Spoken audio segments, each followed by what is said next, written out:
Hi movie lovers, welcome back to Movie Story Channel.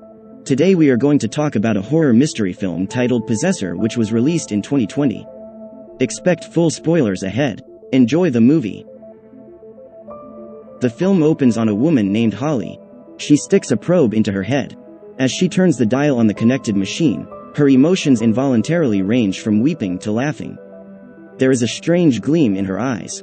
Holly disconnects from the machine and puts on her work uniform. She enters a party as a hostess. Holly walks up to a wealthy attorney, grabs a knife, and brutally stabs him in the neck and gut. The partygoers flee in terror and call the cops.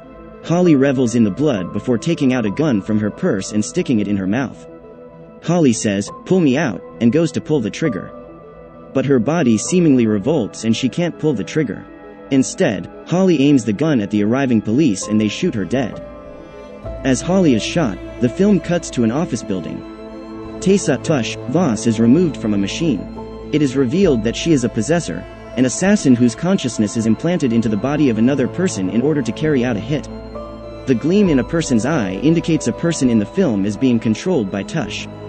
Tush was controlling Holly's body and perpetrated the murder. When Holly said, "Pull me out," it was actually Tush talking to her support team to restore her consciousness to her real body. To remove a possessor's consciousness, the host body must be killed. Tush boss Girder gives Tush a psychological exam to ensure that Tush suffered no mental damage from possessing Holly. Girder hands Tush various objects and asks her to identify them. Tush passes the test, but doesn't tell Girder she was unable to make Holly commit suicide. Tush mentions she needs time off to spend with her husband Michael and son Ira. Girder seems surprised since Tush told her they were separated and that she thought she was a danger to her family. Tush seems not to remember this conversation. Tush stands outside her family home and practices what she is going to say and how she will emotionally react to her family, indicating sociopathic behavior. She then enters the home and is warmly embraced by their family. They watch the news, which covers the murder of the attorney. That night, as she and Michael have sex, the memory of her killing the attorney arouses her. She also has visions of Michael bleeding from his neck. Tush calls Girder and asks to come back to work and forego the time off. The next day, Girder explains she's getting too old to be a possessor and hoped Tush would take over as the head of the agency. But Girder is worried Tush might be cracking. Girder asks why Tush stabbed the lawyer instead of using the gun they furnished to her. Girder accepts Tush's explanation. Girder fills Tush in on their next job, one of the biggest ones the company ever got. They've been hired by a man named Reed, who is the stepson of a man named John Parse. John is the owner of a gigantic corporation that specializes in data mining. Reed wants them to assassinate John and his sister Ava so that he can take over the company. Girder is excited because, once they complete the job, their company will effectively be able to control John's company via blackmailing Reed. Tush will possess Ava's boyfriend Colin Tate.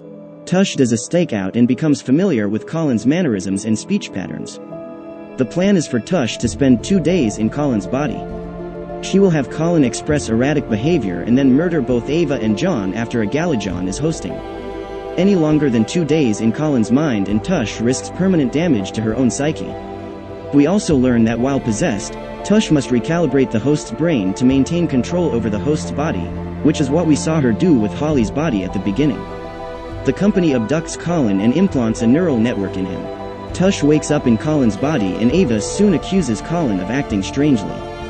Colin, under Tush control, goes to work at John's company where he and a coworker named Eddie discuss an affair Colin is hoping to have with a woman named Rita. Colin has a low-level job spying on people through their webcams to mine data about their lives. In this case, Colin is recording the types of curtains each user has. Tush suddenly suffers from psychic backlash while at work.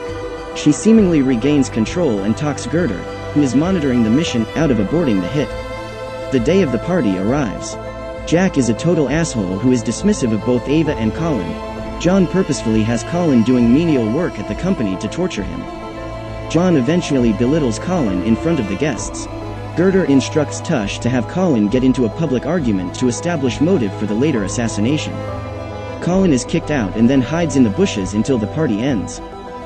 Instead of quickly shooting John with the company-provided gun, Colin brutally maims him with a fire poker. Ava walks in on the beating and he shoots and wounds her. Ava writhes in agony before Colin kills her with a shot to the head. Colin then puts the gun in his mouth and asks for them to pull me out. Psychic backlash erupts. Colin is unable to pull the trigger. In the assassin offices, Tush pukes up blood.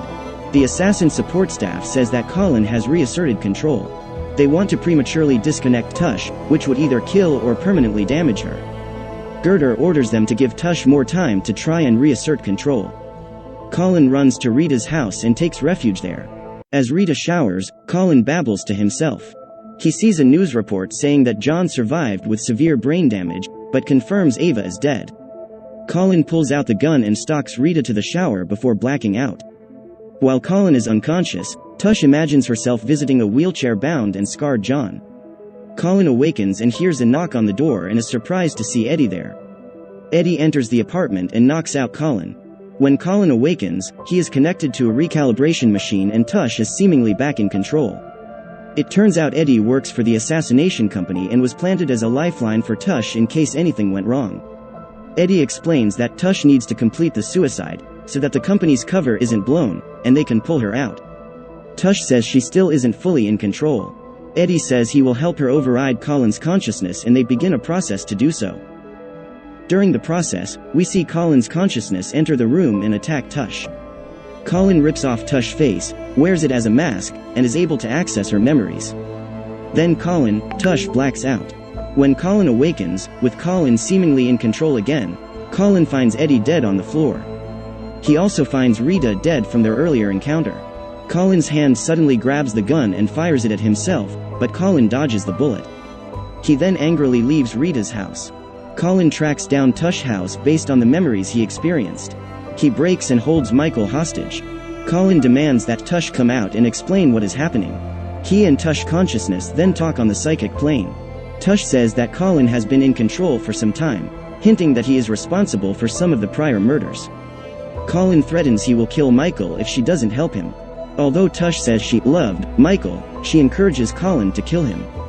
While Colin is distracted during this psychic conversation, Michael disarms him. Before he can shoot Colin butchers him to death with a meat cleaver. It is unclear who is now in control of Colin's body. Tush then asks to be pulled out, but again can't make Colin commit suicide. Suddenly, Colin is stabbed in the throat by Ira. As Colin bleeds out, he shoots Ira dead. It is intimated that Tush is in control of Colin when this happens. As Ira and Colin die, Colin hears Ira say, "Pull me out." The film cuts to the assassination offices. Tush is removed from the machine connecting her to Colin. And Girder is removed from the machine connecting her to Ira.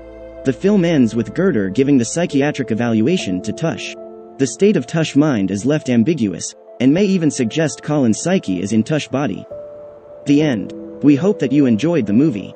Thank you for watching and don't forget to subscribe to our channel for more new movie recaps. Goodbye for now.